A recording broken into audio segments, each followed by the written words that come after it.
quelques jours de la fin des campagnes électorales pour les législatives du 8 janvier prochain, les démocrates redoublent d'ardeur sur le terrain pour mettre en ordre de bataille leurs militants. Ce lundi 2 janvier 2023, Saka Fikara s'est entretenu avec certains militants de la 20e circonscription électorale. Vous voyez, ceux qui sont venus ici aujourd'hui, c'est des gens avec qui nous avons déjà travaillé, qui sont venus ici avec d'autres personnes. Et en quittant ici, ces personnes-là seront nos messagers. J'espère bien que les autres candidats, les autres démocrates, dans tout le pays, pas seulement dans la 20e, ils expliquent aux gens comment il faut procéder pour qu'on gagne. Parce que l'enjeu de ces élections,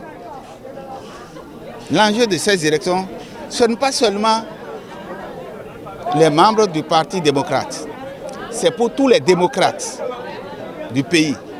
Tous ceux qui ont souffert depuis 7 ans, tous ceux-là, ils vont se mettre au travail. Dimanche prochain, je vais appeler le peuple à aller voter dans la sérénité.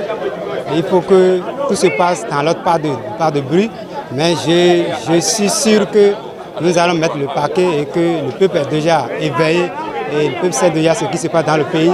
Ils sont déjà acquis pour les causes du Parti les démocrates pour envoyer ces députés à l'Assemblée majoritairement pour qu'aujourd'hui nous n'ayons plus une Assemblée monocolore. Occasion pour le redoutable acteur politique de la 20e circonscription électorale de rappeler le processus ayant permis aux démocrates d'être en course pour le 8 janvier prochain.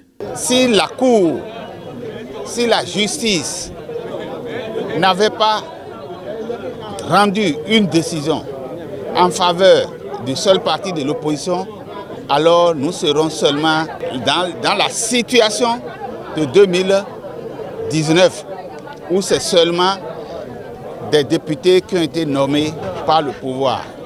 Aujourd'hui, ils n'auront plus cette chance. Le bulldozer de Dangbo rassure ses militants sur les éventuelles fraudes et les invite à garder la veille. L'autre chose que les populations craignent et dont ils ont vraiment peur, c'est les vols de voix, c'est les intimidations dans chaque arrondissement.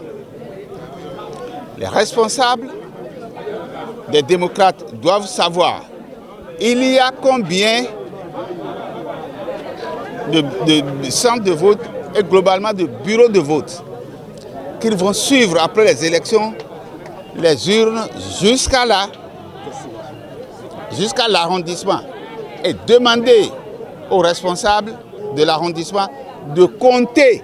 Parce que, par exemple, à Dangbo ici, les gens m'ont dit nous avons 24 postes de vote.